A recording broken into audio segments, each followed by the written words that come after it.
Hi, I'm Carl Lazouz, and this is CNN Student News. Anyone looking to make money this summer by cutting lawns might have some metallic competition. The explanation on that is coming right up.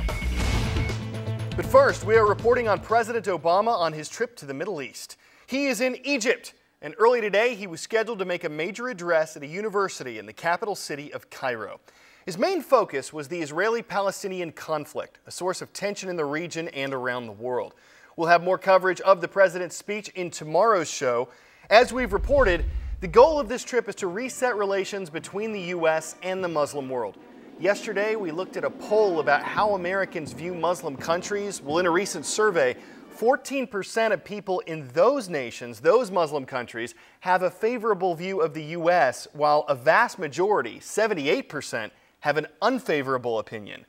Before he arrived in Egypt, Obama began his Middle East trip with a stop in Saudi Arabia. He spoke about the importance of visiting the country.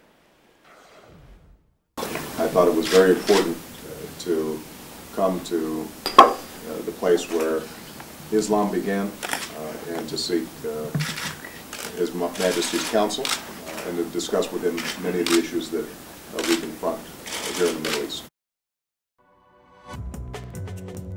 A word to the wise. Dissident. Someone who disagrees with something, such as an opinion or belief.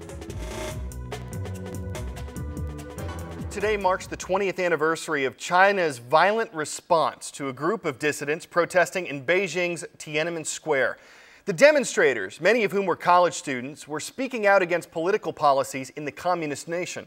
Their protests drew the attention of the world. Christy Lou Stout looks back at the events that led up to the historic moment. In the spring of 1989, the elements for a perfect storm were coming together in Beijing. By the late 80s, a new mood was being felt in the socialist world. Old ways were being challenged.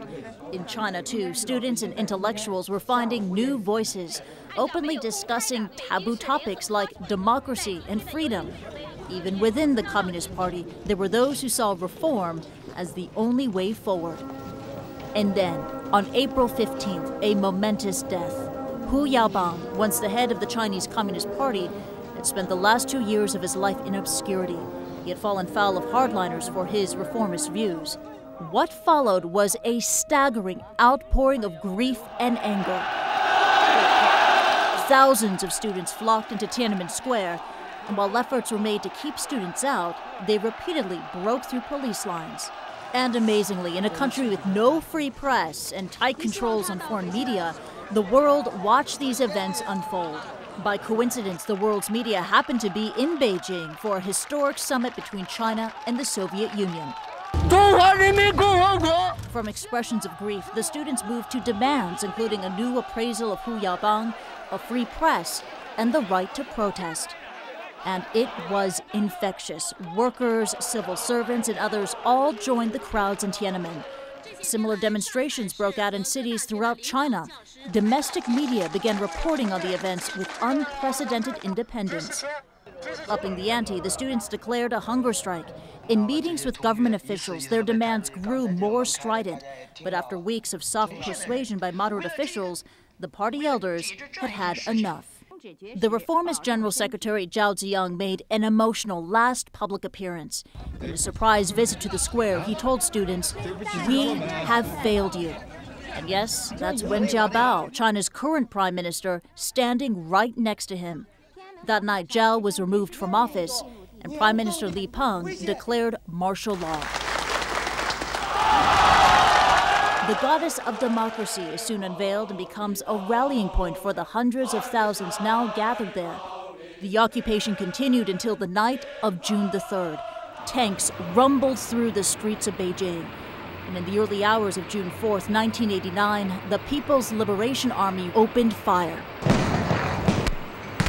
The Chinese Red Cross initially reported 2,600 people died over the 2 days, but later retracted that figure. The official figure stands at 241 dead and 7,000 wounded. Perhaps the most enduring image of Tiananmen is what happened on June the 5th. This lone protester stood defiantly in front of a line of tanks. The world watched and held its breath until onlookers dragged him away. The tank man captivated the world, and to this day, his identity remains a mystery. Christy Lu Stout, CNN, Hong Kong. A powerful image. The Tiananmen Square demonstrations, and especially the image of that single protester in the tanks, became famous. But China often tries to downplay the event. This week, one official referred to it as simply, quote, a political incident that took place in the late 1980s. And as John Voss shows us, the government doesn't seem too keen on coverage of the anniversary. Watch this. These plainclothes officials are using these umbrellas here to block our view whenever we try and do any videotaping anywhere near the square. They also are carrying these walkie-talkies right there. That gentleman has a walkie-talkie, so does this other gentleman here. Authorities are also rounding up dissidents. Many, they say, according to some reports, in fact, have been sent out of town. Others have been detained. University students, too, have also been warned to watch what they say, and there is also heavy security around many of the schools and some of the bigger campuses here in Beijing. And right now, as you can see, these officials continually blocking our view to try and stop us from filing any kind of report from Tiananmen Square. Today's shout out goes out to Mr. Templeton's social science classes at Concord High School in Concord, Michigan. Which of these is not a type of grass? If you think you know it, shout it out. Is it Bermuda, centipede, millipede, or blue? You've got 3 seconds. Go!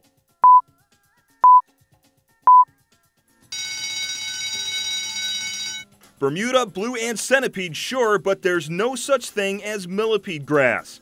That's your answer, and that's your shout out.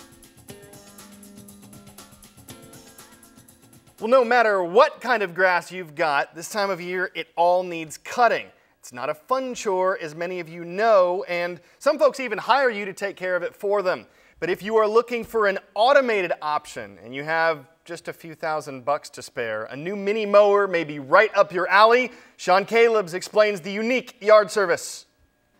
This summer, the Lynch family wants to spend more time playing and less time working. It's actually nice not having, to be outside doing yard work for hours on a Saturday afternoon. They're hoping this little robot can help. My son decided to call this Moe.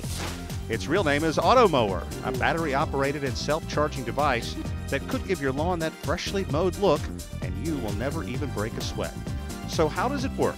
Simply program the times you want it to start and stop, then a wire installed around your yard lets Automower know where to cut and guides it back home when it needs recharging. It can operate day, night, rain, wind, it doesn't matter. Automower is designed to be out there whenever you need it out there, regardless of weather conditions. And this gadget is just as green as the grass it clips. The Automower doesn't use gas or oil and gives off 0 emissions. Plus, you don't have to have chemicals or fertilizers to put down. The grass decomposing actually acts as a natural fertilizer. I think that you're going to see more traditional mowers that'll have alternative fuels, more traditional mowers that'll have battery technology. This is the way that the industry is trending. Sean Calebs, CNN. After tomorrow, our show is taking a 2-month break. We are not going away completely over the summer. At CNNStudentNews.com, we will be posting new blogs, putting new stories in the Spotlight section. Plus, we'll be updating the official CNN Student News Facebook page. Plenty of ways for you to spend your summer with CNN Student News. And finally, it is normal to see animals hanging out in trees. Not quite as normal when it's a bear. Even less normal when the tree is in the middle of a neighborhood. But that is what happened in Wisconsin this week. The bear found himself a nice perch and just kind of hung around for a while. No wild ending here. Eventually it just came down on its own, which experts say is the right way to handle this situation. So remember, the next time you see a bear in a tree, you just leave him alone. Yeah, I know it. That one was just horrible. But there's just one more show to go this school year, so we hope you'll bear with us. For CNN Student News, I'm Carl Azuz.